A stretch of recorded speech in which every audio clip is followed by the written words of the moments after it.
Jon Forward.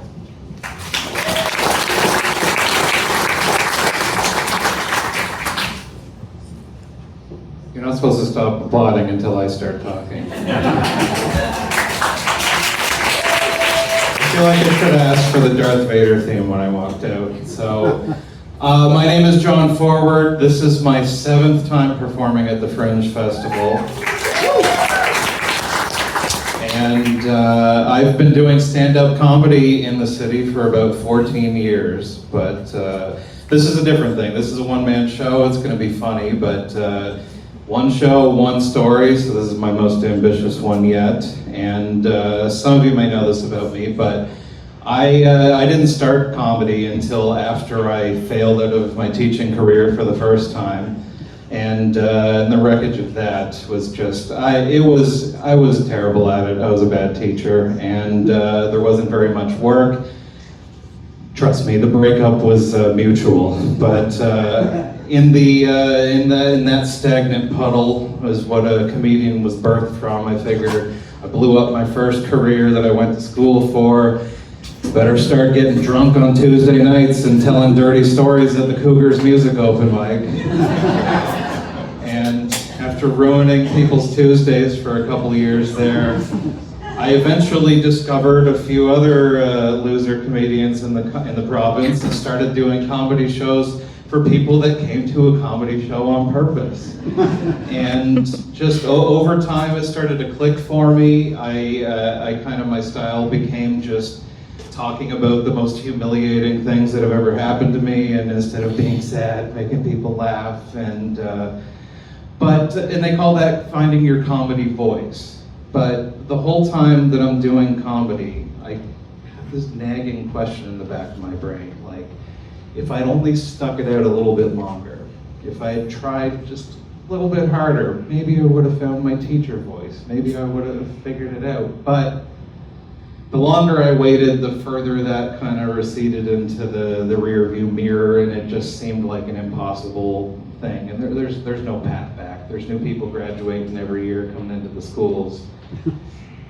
Fast forward a decade, and we're in a bit of a teacher shortage, and all of my teacher friends are begging me, Jon, please, we need you, come back. I'm like, I was bad at it. Doesn't matter, we need teachers. There's a shortage, it's not like before. You can work every day if you want to, and they're throwing out B contracts like candy. And I'm like, yeah, but I started doing stand-up in the meantime. I say bad words into microphones as often as I can. That seems like it might be a problem. No way! We need teachers. Don't worry about it. And even then, I was like, I don't know, quitting my full-time job to be a 40-year-old substitute teacher seems irresponsible. But I'm irresponsible, so eventually the seed was planted, and eventually I decided to make a go of it again. I interviewed, I got set up, and I got started. And that first year of substituting, it was better than it was before. I'm a more calm person now. I made a decision not to yell at children, which was a big thing. And that first year of subbing I was gonna bounce, but then I accidentally got myself a full-time job. I got, the day before I was supposed to start another job that I got, the principal of St. John High gave me a call on Sunday and offered me a job. I was much better at it. It turns out all those years of stand-up comedy, talking to half paying attention drunks isn't that different from teenagers. And being a teacher also made me a better comedian, and things were going really well. I was getting along with the staff, I was getting along with my students, I was doing well, I had good observations, I got recommended for a B contract, and I fell in love with it. I wasn't expecting it, I was just giving it a try. Maybe I'll get some material, maybe I'll do a Fringe show about it someday. But I was into it and I was doing well, and despite my best efforts to stay in the closet as a comedian, everybody found out, and it wasn't a problem. Nobody cared until they did. And so one day I got an email from the district summoning me in for a meeting about the inappropriate posts on my social media. And I went to that meeting and it did not go well. I was gonna have my great aunt Edna wanted to help me out, and I sat down with her a few weeks ago on camera, and I had her read the most horrific HR letter anyone has ever received, I'm pretty sure. And I had to cut it from the show for time, and it was still a little bit too long even for this, so I trimmed it down to a few minutes, because Edna really wanted to be part of this, but she's old and I didn't want to shave, so she couldn't be here tonight. And there's some language in it that frankly I don't care for, but anyway. Roll it. I wish I could be there, but I can't be up that late, 5 nights in a row, but I'll do this for you. So I appreciate it. What did you need me to do, Jonathan? I want you to read that letter on the table that the school district wrote for me when I got in trouble. Our meeting was held to address alleged concerns that were brought forward in relation to inappropriate videos being shared on your social media platforms. It was brought to our attention that several videos have been uploaded and circulating pertaining to your comedy act, which contain vulgar and inappropriate content, where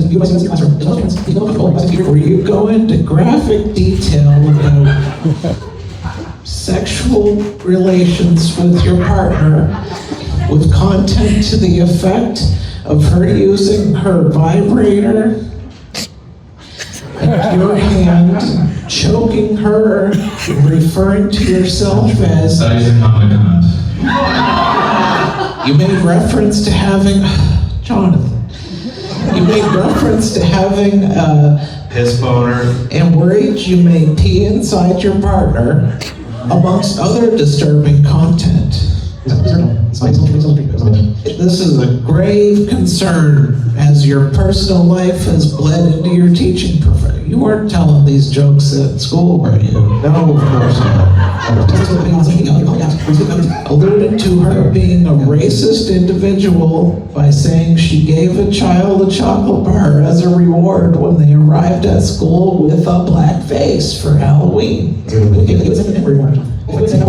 The role you play in society is a crucial one, and you are perceived as a positive influence and role model in the lives of the students that you teach. As such, you think yourself as a professional and conduct yourself in a professional manner. You were asked if your intention was to leave teaching and pursue your career as a comedian. You replied, no. You indicated that you're passionate about your work as a comedian and feel you are seen as a respected artist. I respect you for that statement. As you seem to struggle identifying your inappropriate behavior. I told you that same thing, Jonathan. Your role as a teacher cannot continue if you persist to use inappropriate content in your act. As a result, you are given the opportunity to make the decision to choose one or the other. Spoiler alert, I'm holding a microphone right now.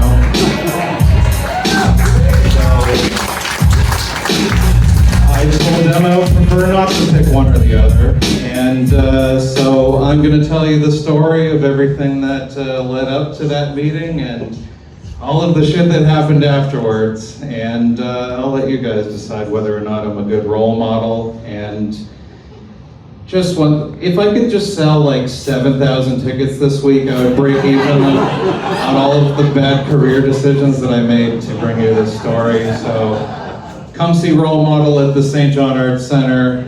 Thank you.